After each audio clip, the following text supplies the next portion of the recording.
Well, it happened. We had been waiting. We have an answer. Kyle Tucker has selected the Los Angeles Dodgers. He signs a 4-year deal. He has opt-outs after years 2 and 3. It's a cool $240 million. 60 mil per season on average. Scotty Brown and Kevin Pillar, we're going to be joined by others to help us out and get through this. KP, of course, we can talk about how it appeared as if the Blue Jays and the Mets had a shot too, but the Dodgers get richer. They have won back-to-back titles, and you know what they do, KP?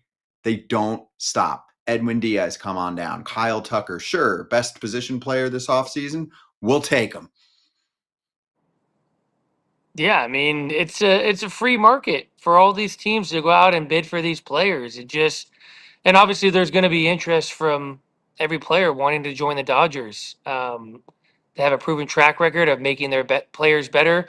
They're back-to-back World Series champs. They have a collection of riches. They have some of the best players in baseball. They have this guy by the name of Shohei Ohtani who doesn't want to sign up to be his teammate. A lot of people are going to sit here and say Dodgers are ruining baseball. It's bad for the sport.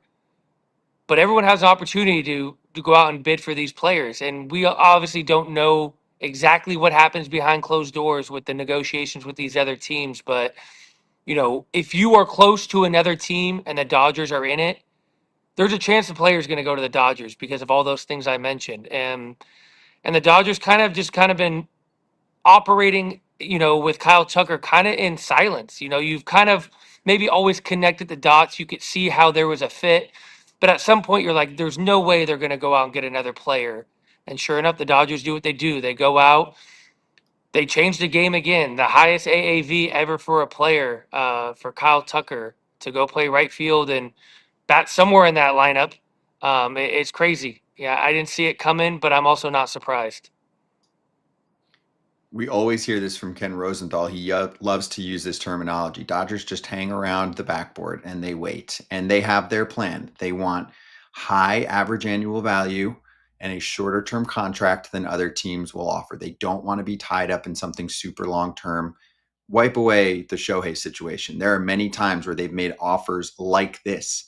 Bryce Harper comes to mind. Bryce said, nah, I'm good. I'm going to sign for a very long time with the Philadelphia Phillies. Clearly, KP, Kyle Tucker had other thoughts in mind. Hey, I'm going to make so much freaking money on a season by season basis and not take what was likely a much longer term offer and more guaranteed money, I would assume, from the Toronto Blue Jays. Instead, he has an opportunity to play not one, but actually 2 seasons with the Dodgers and then hit free agency again and perhaps get even more cash, right? I mean, we'll get the full breakdown of money at some point, but if you're just going off a season by season basis and let's say it's about 60 a year, well, you bank 120 and then you could hit the free agent market again and sign for 250, 300, whatever it is, if he looks like a superstar over that 2-year span. And the Dodgers are probably going to make him look good if he stays on the field. Yeah, I mean, how could he not? I mean, if he just stays healthy and he stays on the field hitting in that lineup, how could he not go out and have, arguably one of the best years of his career? It's a genius play by the Dodgers, kind of just sitting back in the weeds. And I think the Dodgers always know when there's a player of Kyle Tucker's caliber that there's going to be interest from the player wanting to play for the Dodgers. So it feels like maybe they take the meetings, they hear the player out, they hear the agent out. And it kind of just feels like there's always this assumption that the Dodgers and the players' agents go out and see what you can get your best and final offer from these teams, and come back to us, and we will give you a real and sincere offer. Take it to your player, and maybe in this circumstance, you know, I don't know Kyle Tucker personally. Maybe he's like, holy crap, I can make a shit ton of money in 4 years and be out of the game and be done and ride off into the sunset. Or he's like, I'm just going to make a ton of money in these first 2 years. I'm betting on myself. And then I'm just going to go sign somewhere for a long period of time after that. Either way is not wrong. I just don't know the guy. I don't know what he's thinking, and you think about some stuff with like Anthony Rendon, would have the Angels been better off kind of giving him a ton of money early on in his career and not doing the duration of the career or the deal, and maybe they got more out of him. I feel like the Dodgers right now are, playing chess when everyone's playing checkers. Other people just think, you know what, the Dodgers have more money than everyone, so it's just completely unfair. It's so funny to me, KP, how in trouble the Dodgers were under the Frank McCourt era, and then they got the right owner in place, and all of a sudden they're winning, they're producing talent homegrown, right? They're developing despite picking in the back of the draft. And then all of a sudden they're supplementing that. They're becoming a dominant team, making the playoffs every year. Sponsorships get easy. They go after Japanese talent, of course, like Shohei Ohtani. They're able to monetize his presence much more so than the Angels did. And then you just have this perfect storm, right? And some fans are just going to yell out, unfair, unfair, right? Well, hey, if you're a fan of a team like the Brewers or the Marlins, the biggest thing you should be rooting for is a salary cap floor and maybe some more revenue sharing. But you know what's funny to me right now, KP? There are fans of teams like the Yankees, the Red Sox, and the Mets that are complaining right now that the Dodgers aren't fair. Those fan Yeah, I mean, bases have owners that can handle that, dude. They can pay that guy. Now I you was might gonna say it's an I wanted overpay, but they to can pay him. I was hoping you were going to bring this up because I'm sure you have a greater sense of, the order of teams with the richest owners. And I don't believe that the Dodgers owner is the richest in baseball. I think he's definitely in the top 10. You would probably have a better understanding of that than I would. But when you were talking about that, I was just thinking about, and I was fortunate enough, as people know, I got to work the World Series this year. And whether I was in LA or I was in Toronto, all I kept thinking about is, man, it's such a good business model. If you just put a good product on the field and go out and get good players, they sell this place out. People buy uniforms and merchandise and concessions, and you get to host games in the postseason.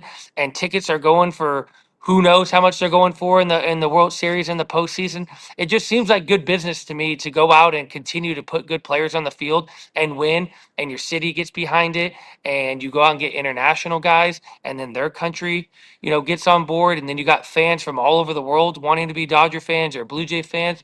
It seems like a pretty simple, business idea that any business owner understands. If you put a good product, whether it's a baseball team, whether it's a restaurant, you put out good food, people are going to come back and want to pay money to your organization. Is that not what the Blue Jays just did? Exactly The what the Blue Blue Jays just Jays did that did. to a T, right? They made $100 million. Here's Tony with the super chat three-peat. Let's go. Hey, if you want to try and get another championship down, what do? Shore up the bullpen, which was a little bit of a weak spot for the Dodgers, especially come playoff time. Work on the outfield. They pick up Tucker. We can talk later about Teoscar Hernandez and how that fits into the mix. Fly High said, hopefully the Dodgers get Bo Bichette. But KP, I mean, you saw this firsthand covering the Blue Jays quite a bit over the last 3-4 months. The Blue Jays made a dumb amount of money, right? And talked about it over the past year with the success that they had. That was partially sparked by Vladdy Jr. signing long term, right? Solidifying your superstar, your franchise player who otherwise would have been a free agent right now and we would have been talking about him. What happens, Yeah, I mean, it KP? was. They're this close to beating the Dodgers, and then they threw down this offseason. They wanted Kyle Tucker. He chose the Dodgers. But point is, they almost beat the Dodgers this past season. The topic of conversation would have been very different at this point, but the Dodgers are winning the race here. They clearly gave him an offer that he was into, and for whatever reason, he didn't want to go to Toronto. It sounds like the Mets didn't offer as much as the Dodgers, so they're not going to win the player over. What do you think? Yeah, I mean, at the end of the day, too. I mean, in terms of Toronto, I don't know if we'll know the entirety of the deal that was offered to him, the specifics about it, but you have to believe at this point in time, what they offered him was genuine, and it was probably a long term deal, and it was a lot of money. You can throw out all these things to a player. Ultimately, the player has a decision to make, and sometimes they're going to choose what they want to choose. He clearly wanted to either be in LA or team up with some of these other guys. He clearly wanted a shorter deal where he could maybe go out a year or two from now and take free agency on again. You never really know what the player and the agent are thinking, but as long as you have an organization that is putting real and genuine offers out there and putting their best foot forward and trying to get these guys, and I know it's kind of a, I don't want to say a broken record at this point, but the fact, if I'm a Blue Jay fan, which I am a fan of the team, and over the last 3 or 4 off seasons, the biggest free agent on the market, they have been in there and there's been rumors of them going there, and they've been oh so close to landing them. I gotta feel good about what they're trying to do. And to your earlier point, the Blue Jays' success this year, the ultimate catalyst in that was just getting Vladdy locked up and giving him that comfort that he knew he was going to be there a long time, building this team around him, having a fan base have a player that they know is going to be there for a long time and that's going to be a superstar in their organization for a long time. It builds this hope in a fan base that we have our guy and that this team is going for it and we're going to build around him. We're going to do everything we're going to do.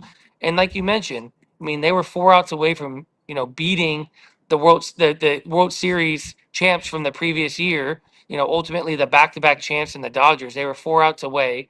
And what did they do? They went out and got better this year. That's what you're supposed to do. You're not just supposed to sit around after that. I mean, I'll use the Rangers as an example. They won and they've kind of been chilling since then, which is stupid. You should be capitalizing off what you're doing. I mean, not completely chilling, but not doing this. Jack Harris from the California Post said, as Kyle Tucker's market started heating up in recent days, it was unclear if the Dodgers were going to be willing to match the Mets' $50 million a year offer. Turns out they went even higher. 60 mil annual salary will rank second in MLB behind only Shohei Ohtani, not accounting for deferrals. So really, this is going to be the highest average annual value, unless there are dumb amounts of deferrals. I'm sure there's some deferrals. That's what many of the big market teams do. But anyway, let's bring in our FT resident GM right now, Jim Bowden, for instant reaction. JB, what do you think? What are the Dodgers doing right now in the front office after landing this at around 7 o'clock West Coast time? Yeah, they're popping some Dom champagne is what they're doing right now, Scott. No doubt about that.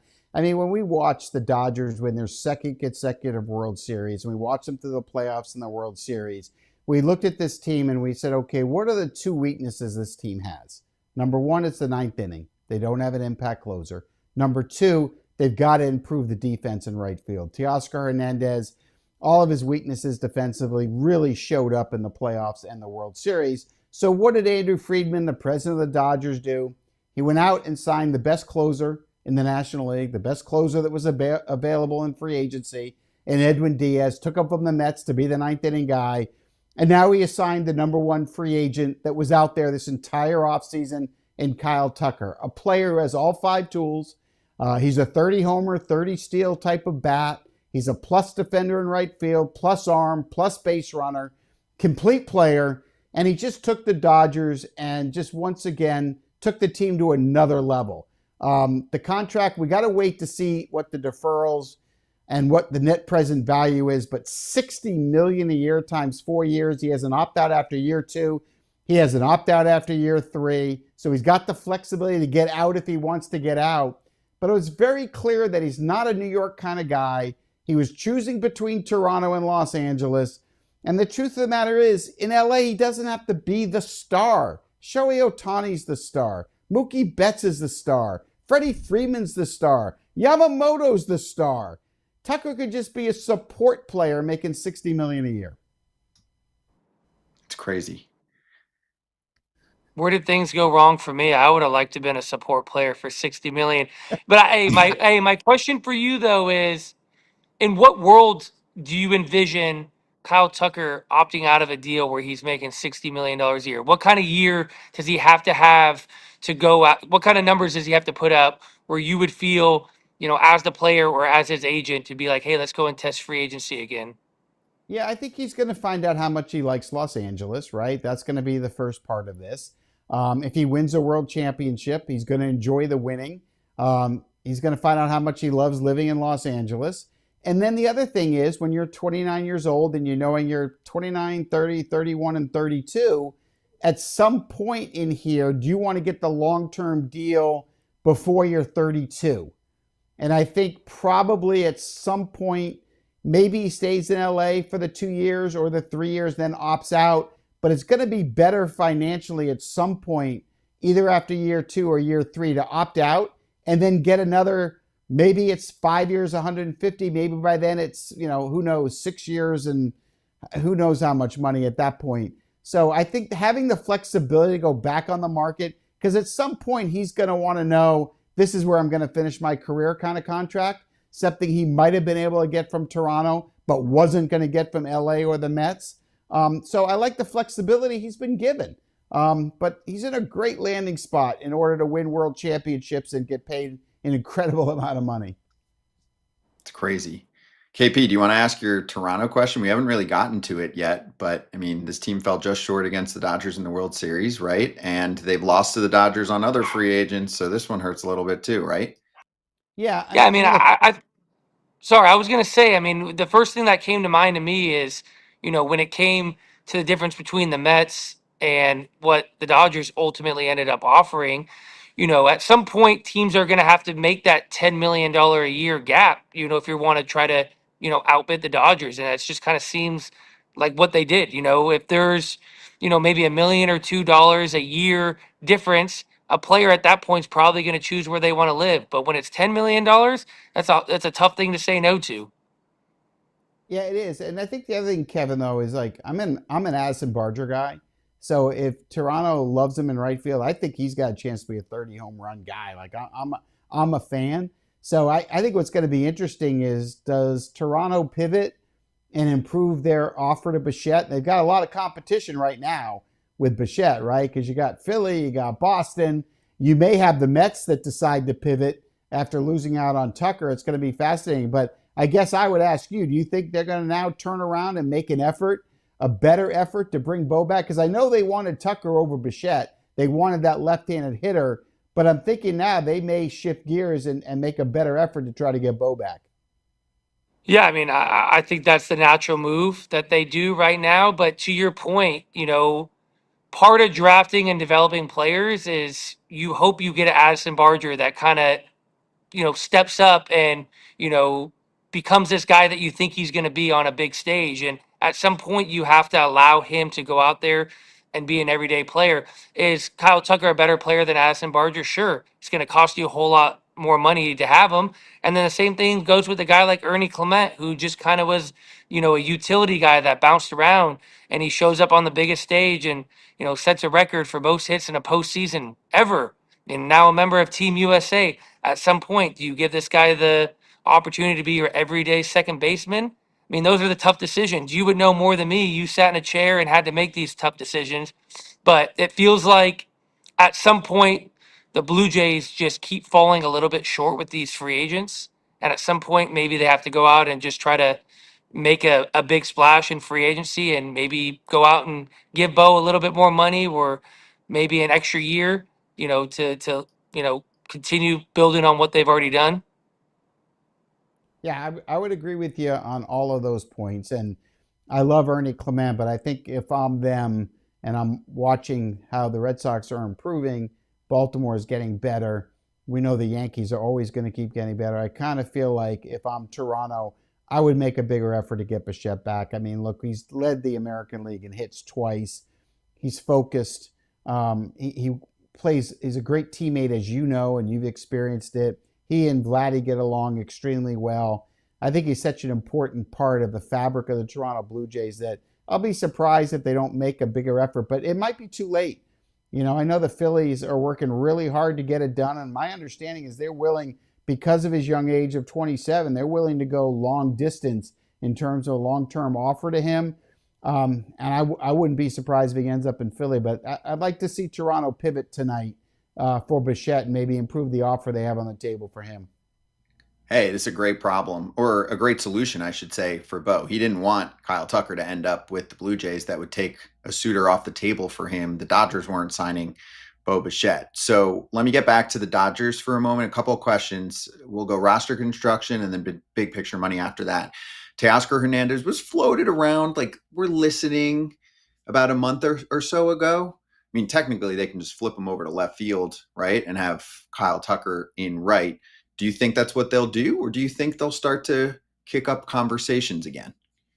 Yeah, I mean, I think the way they're constructed right now, I think he just goes to left field. I'm not sure they had a lot of trade offers for Teoscar. I think the best fit for Teo at this point in his career is to be a DH. Obviously, that doesn't happen with the Dodgers when you have Ohtani there. I think if Andrew Friedman had his way, to be honest, he would try to trade for Brendan Donovan, put Donovan at second base and move Edman to left field. That would be ideal, and then move Teoscar somewhere where he can DH and let that power play. Also get that money off the books, which they now have to spend on Tucker. Not that money's an issue with the Los Angeles Dodgers. But they're fine with Tio and left. They can always defense for him late in games. So it's not a problem to have him play there and keep him. But I think to your point, if Andrew has his way, it would be trading for a Brendan Donovan, putting him at second, putting Edman in left with Paz in center, and Tucker in right. JB, some money questions. Let's start with the one that has many people freaking out in the comments. Dodgers are ruining baseball, right? Actually, Dave Roberts said that himself. And actually, up until a couple weeks ago, the Blue Jays were starting to join the Dodgers in ruining baseball. Do you feel like this further emphasizes an issue in the sport and causes fans to get angry? Or are fans angry at an evil empire just like they were back when the Yankees kept winning? No, I see it differently. I have compassion, right? I mean, I was a GM, as you know, small market team in Cincinnati for most of my professional career. I always had that challenge. And when you can't compete with the big boys, you got to find different ways to try to win. It's easy to say, well, anybody can win, and Tampa's been to the World Series, and all that is true. But I think we can't deny the realities of the following, Scott. The last 10 years, there has not been a single major league team in one of the bottom 15 markets that has won a World Series. That's a decade of baseball. Hasn't happened. The Los Angeles Dodgers literally paid in luxury tax more than 16 teams' major league payrolls. And so a lot of people are going to complain because a lot of small markets, they don't spend the revenue sharing they get. They don't try to win because they know they can't, because they can't compete. And so I try to tell people, like, if you're living right now in a $300,000 house, and I ask you, why are you not living in a $20 million mansion on the ocean in Miami? What is the answer? It's because you can't afford it. Otherwise, you would be, probably, right? And that's kind of where the Pirates are, right? That's kind of where the Marlins are. They're not going to be able to go sign Tucker at $60 million a year. So is that what you want for the sport? You know, I mean, look, every other sport has a salary cap. My opinion is we should be talking about a salary floor, and then we should be talking about a cap, and we should try to get a more competitive balance on the lowest payroll teams and the highest payroll teams. Look, the big market teams like LA and New York are always going to have bigger payrolls. The superstar players like Tucker and Soto and Ohtani are always going to get more money than everybody else. But should it be this much more than everybody else? Or should we have a system? The other thing is, players aren't even getting 50% of the revenues. They're getting less share of the revenues than the NFL, the NBA, and the NHL. Like, that doesn't make sense either. So, look, I think the minimum needs to go up. I think we need to have a salary floor, making the smaller markets spend more money. We need to continue to add more money to the revenue sharing for the smaller markets. And then I think we have to put how much of a differential do you want? 100 million, 200 million, 300 million? I don't know. Let everybody decide, but you can't sit there and have a system where one team can spend whatever they want, whenever they want, and 15 teams can't. And the other thing is, have compassion for 50% of major league players who spend their whole life going to high school, going to college, going to the minor leagues, going to the big leagues. They're all trying to win a world championship. But if you're in one of the 15 smallest markets, on opening day, you have zero chance of winning a World Series. Is that really the system we want? Like, I don't think it is. And I think it's okay in the NBA that the Oklahoma City Thunder have the best team. And I think it's okay in the NFL that teams can go from last to first. And I don't think this system works. I'm happy. If you're a Dodger fan, I think I'd be thrilled. If I'm a big market team, this system is perfect for you. But when you have the 15 smallest markets that have not won a single World Series in a decade, the last team to do it was the Kansas City Royals. That's a problem for me.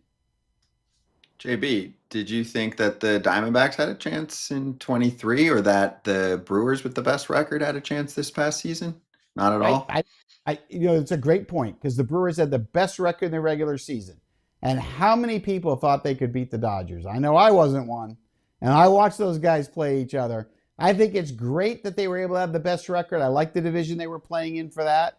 And I like the fact they got there. And yes, they had a chance, but really, did any of us look ourselves in the mirror and say, yep, those Brewers are going to beat the Dodgers and get to the World Series? Because I'll tell you, I didn't. I mean, if Yeah, we well, really want teams to win, I'm sorry. And by the way, if a small market team wins, how long is that window to keep it? Because it's only so long before they can afford, and then they have to move on from their team. Brewers are already talking about moving Freddie Peralta, who is one of their best pitchers, because they know they can't sign him long term. So, is that really what we want? you know what's funny? I think that the Dodgers are mostly causing the problem and the hate, right? If we didn't have the Dodgers right now, even though many other teams can spend at a very high level, right? It's not like the Mets that are spending a ton or running away. They didn't even make the freaking playoffs, right? The Yankees were fine this year. They weren't great, right? If we eliminate what the Dodgers are doing, they have built a machine. So I'm with you on the disparity right now, but they've built a machine. It starts from the farm system up, right? And then they're making a ton of money. I think Shohei Ohtani is making them an extra $150 million a year at this point. That's enabling them to do this. So it leads me to my last question for you.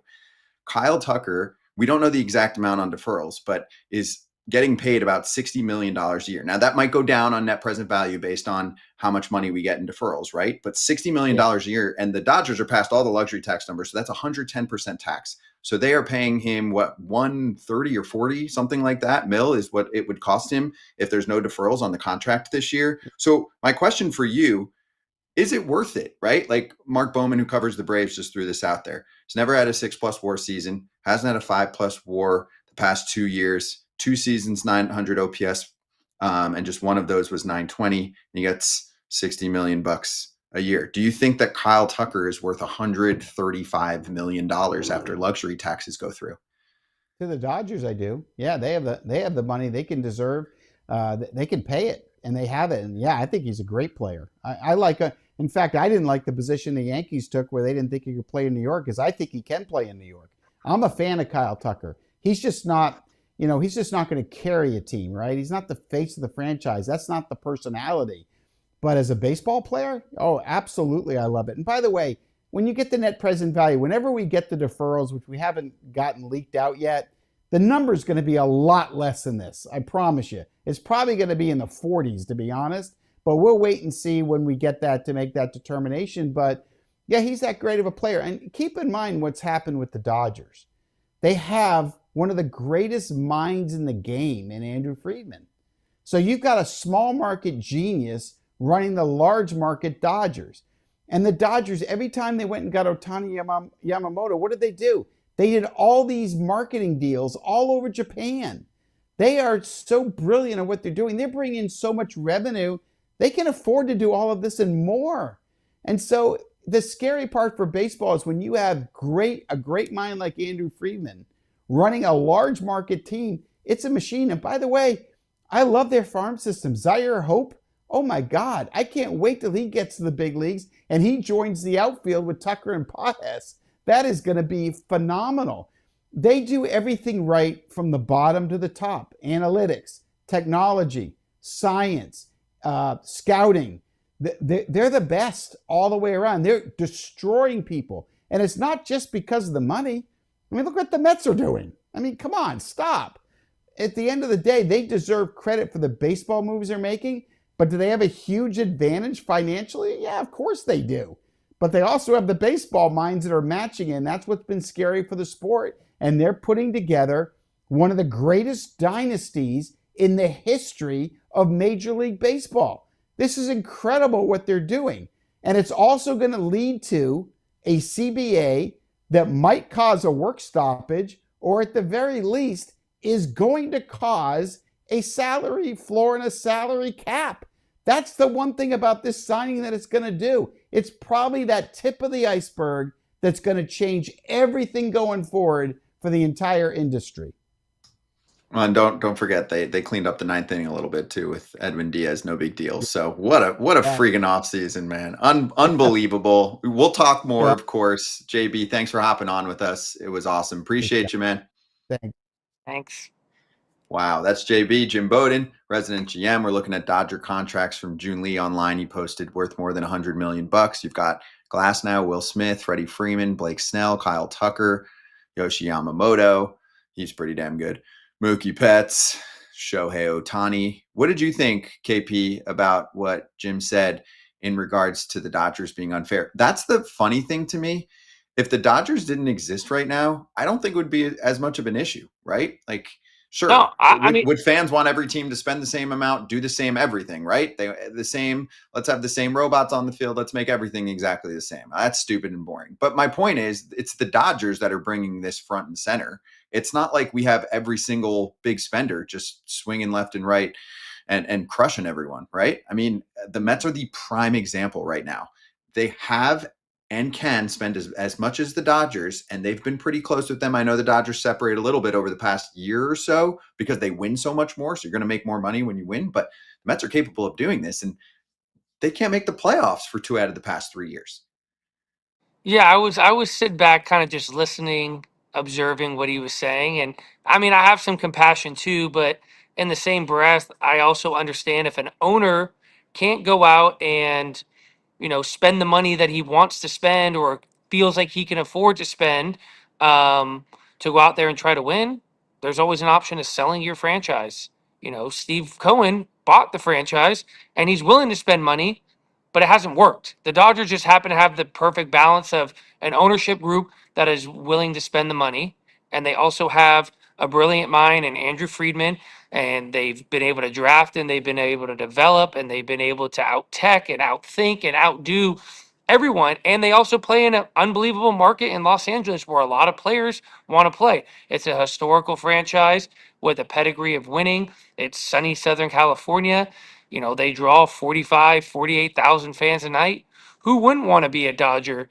And also, when he was talking about just kind of creating parity in the game, I'm an avid NBA fan, so I understand how the NBA salary cap works and all that stuff. And it's easy to point to a team like Oklahoma City and how they just recently won the NBA Finals. But what we're not talking about is the 5 years previously where they weren't very good, but they were able to draft and develop some good players, and they kept trading them and kept trading them. And they finally were able to stockpile multiple first round picks over multiple years.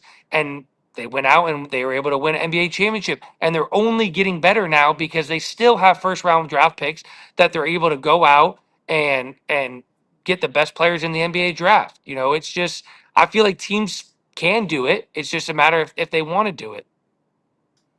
Yeah, and I mean the comments are wild right now. Terry with the super chat, appreciate that.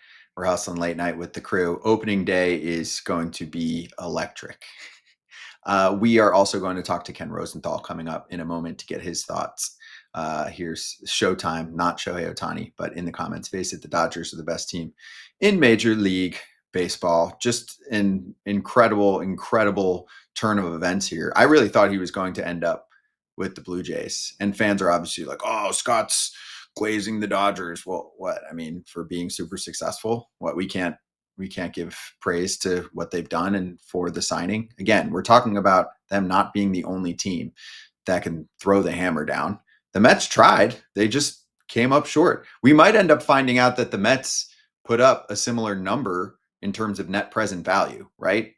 Look up deferrals. We're not going to spend time doing that. We do it sometimes on foul territory. But KP, for all we know, there's so many deferrals that net present value, like Bowden mentioned, could be lower, could be in the 40s or something, and the Mets could have actually beaten them.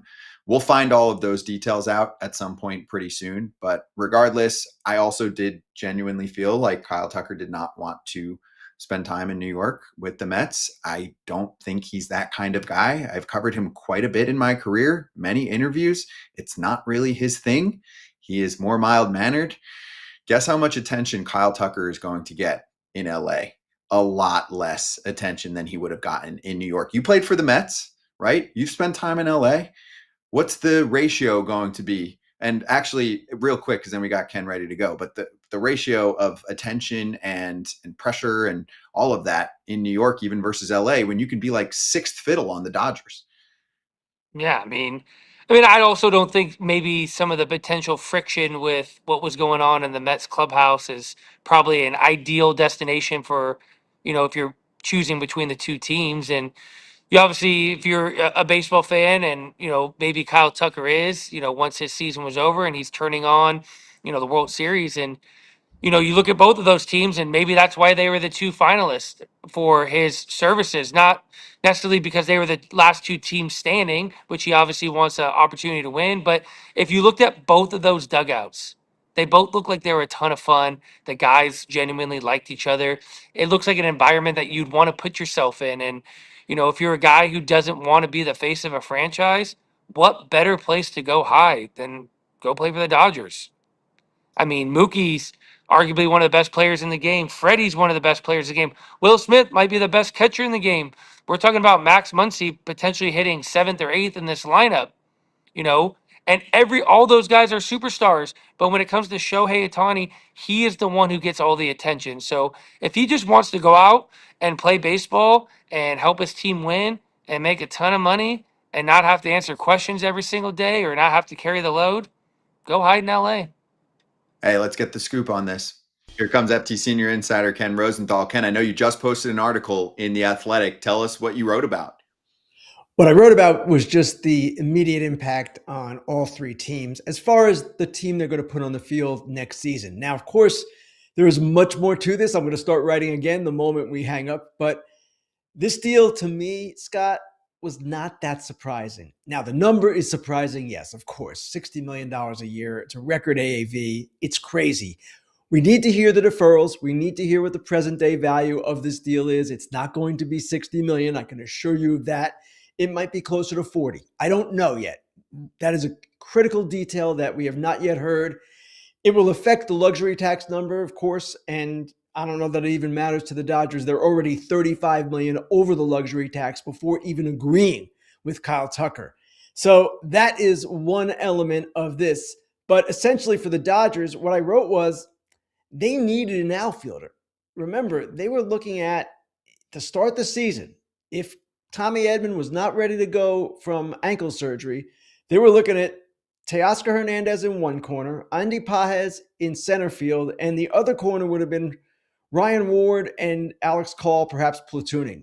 That wasn't what we would expect from the Los Angeles Dodgers. So from a strictly baseball perspective, they needed him. They got him. And the reason I'm not surprised it was them kind of goes to what Kevin was saying a minute ago. So I'm not sure he wanted to go long-term. I'm not sure he wanted to go to Toronto. Toronto is much more of a destination than it has been in the recent years. And actually, all the players they missed out on, it was circumstances in each case. We have seen this offseason, the Blue Jays spend more than every other team, $337 million total with their 4 free agent signings, including, of course, Dylan Cease right at the top of that. So free agents do want to go there. Doesn't mean every free agent wants to go there. And it doesn't mean in Kyle Tucker's case, he wanted to sign long-term there. So if his preference was short-term with opt-outs, which is what he got, 4 years with opt-outs after years 2 and 3, then it comes down to, of course, the Mets and the Dodgers. And if you're a player right now, and Kevin touched on this, where would you rather play? Here's a guy also with kind of a low-key personality, well-established low-key personality. He's going to go to New York, whereas Kevin was saying the clubhouse was a mess last year. When he can go to LA for perhaps even more money, it never made sense to me that that was going to happen in the Mets' favor. So I am not surprised by the outcome in that sense. Hey, for Toronto fans, Ken, they want to know where all of that money is going to go. You know how that works. Fans always want to know, well, we were about to throw the bag at Kyle Tucker. Are we going to throw that at Bo Bichette or somebody else? I don't expect them to sign Bo Bichette. I have not expected it the entire offseason. So, yes, they have money that they would have devoted to Kyle Tucker that they could now redirect to Bo Bichette, but I still believe rather strongly that Bo Bichette's going to end up with the Philadelphia Phillies. Now, the Blue Jays, it's not like they haven't spent here, and they're already over the highest threshold. So perhaps they will do some things, maybe get another outfielder. I don't see them maybe going after Cody Bellinger, who still seems headed to the New York Yankees. They could do that and could go about it that way. But it would seem to me they probably now will kind of go with what they have. And they can play Nathan Lucas in left as they have. They can put Barger in the outfield and right field at some point too. But the issue that they face, and this is what's interesting about them, and this is why maybe they do go make a run at Bellinger. Varsho and George Springer are free agents after this season. they're going to have a hole. And while they don't necessarily need an outfielder right now for 2026, they will need one going forward. And the free agent class next offseason is not one that has a cornerstone type outfielder. So sure, I would watch out for the Blue Jays still. Wow. And then last one for you, Ken, the Dodgers with the Teoscar Hernandez conversations like a month ago or so. Do you think that gets revisited? Or like you said, it actually works to move him over to left, let Kyle Tucker play right. And then nice offseason. You got Edwin Diaz too, by the way. Certainly they could trade him. And it's something that they have at least thought about. But it seems to me, Scott, they're going to do exactly what you said. Teo in left, Andy Pages in center. They've got Alex Call coming off the bench. They should be pretty well positioned this way. They probably wanted to get Teo out of right field anyway and move him over to left. This facilitates that. Conceivably, could they maybe go trade Teoscar Hernandez and then sign another outfielder? Sure, they could do that. I'm not sure why they would want to do that. He, yes, has questions defensively, but my goodness, he's been a force for them in the playoffs. At times in the regular season, he's been a really good Dodger.